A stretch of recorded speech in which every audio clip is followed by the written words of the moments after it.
gitu. Dan bahkan emang ada orang yang siap jadi badut bagi orang lain. Jadi hidup kita dari waktu ke waktu itu akan dipertontonkan hal-hal yang memang sangat layak ditertawai gitu. Bukan hanya hidup kita, tetapi juga perilaku orang lain. Dan selanjutnya lagi nih, ini sangat relate dengan kita hari ini, menertawakan keadaan. Meskipun tertawa dalam hal ini adalah menjadi sebuah ironi buat kita ya. Bagaimana tidak mau tertawa gitu.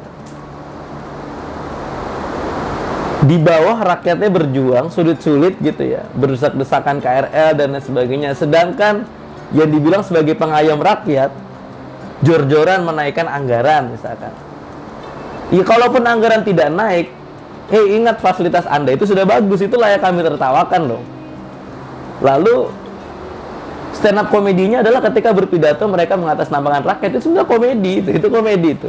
Bukan sedang memegang amanah tapi sedang melawak. Itu layak kita tertawakan teman-teman. Dan terkadang satir atau ironi dalam bentuk komedi yang kita tertawakan itu bisa menjadi pengutaraan dari sebuah keresahan. Jadi betapa banyak segmentasi kehidupan kita yang memang lucu sekali gitu. Sekalipun lucu dan tertawa di wajah, tetapi di hati itu menangis. Itu yang disebut dengan ironi gitu. Belum lagi yang mungkin kisah hidupnya unik-unik, lucu-lucu, tapi menyedihkan.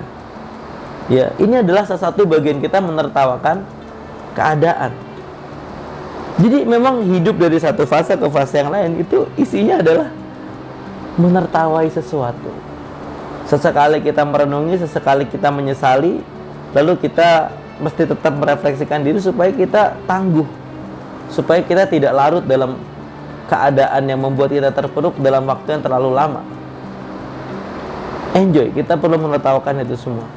Selanjutnya dalam aspek bercanda, kita kalau misalkan senang bercanda maka harus siap dibercandakan.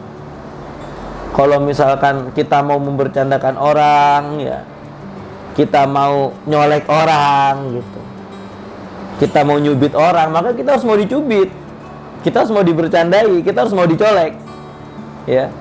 Apalagi misalkan dalam konteks konten sosial media, orang mengupload konten itu tandanya dia siap menerima segala macam bentuk respon dari orang yang melihat konten itu. Dikritik, dicaci, dikoreksi, atau bahkan mungkin dihina secara membabi buta, itu resiko.